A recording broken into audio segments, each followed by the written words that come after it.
Once upon a time, in a dense forest veiled in whispers, lived Mister Zipperface.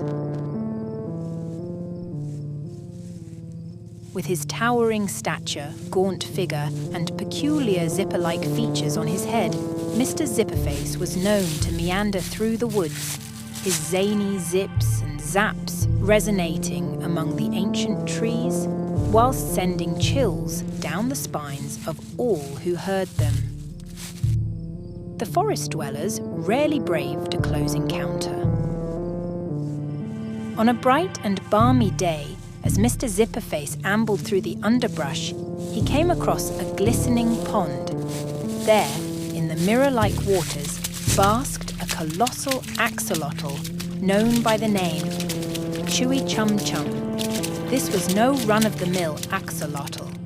Chewy Chum Chum was the size of a small child, could walk on his hind legs, and had a radiant hide that shone with a kaleidoscope of hues in the sunshine.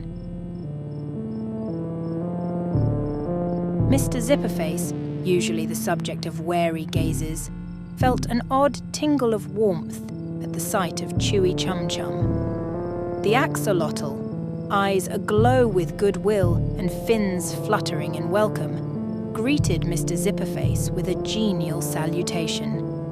"Well, hey there, tall fellow," called out Chewy Chum Chum in a voice as clear as the pond itself.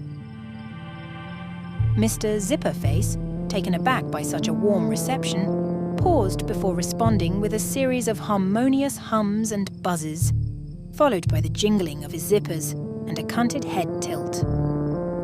Chewy Chum Chum let out a mirthful chortle, stirring the waters around. "A pleasure to make your acquaintance, Mister Zipperface.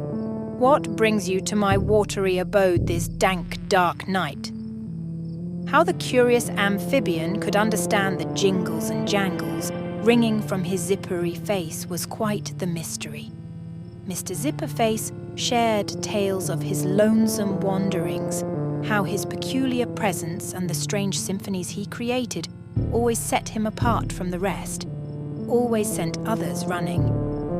Chewy Chum Chum listened with rapt attention and beamed. "What sets us apart is also what makes us extraordinary. Look at me.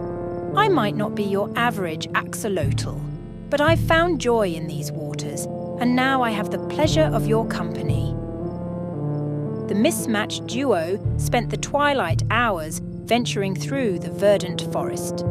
Chewy Chum Chum introduced Mister Zipperface to the forest's hidden wonders, while Mister Zipperface ensured Chewy Chum Chum's safety from the shadows that stirred between the trees. As midnight of the full moon arrived, they reclined by the pond, watching the fireflies choreograph their luminous ballet in the lunar glow. A sense of camaraderie and contentment filled Mister Zipperface, a feeling quite foreign to his mechanical flesh heart, or whatever it was called. Chewy Chum Chum, ever the philosopher, mused, "Our differences aren't what define us. It's the manner in which we interact with the world and the kindness we extend that truly matter."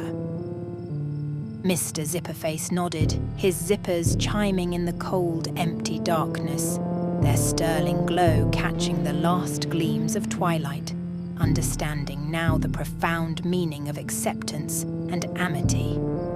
From that moment forward, Mister Zipperface and Chewy Chum Chum were inseparable, their escapades in the woodlands illustrating the beauty of valuing uniqueness and extending kindness.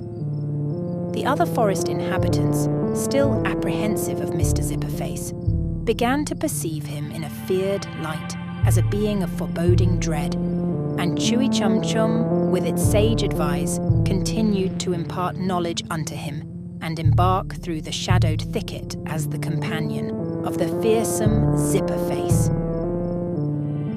Thus, the legend of the unlikely fellowship between Mister Zipperface and Chewy Chum Chum resonated through the dank, dark thicket, imparting to all who learned of it the splendid lesson of acceptance and, hold on, Wait just a moment.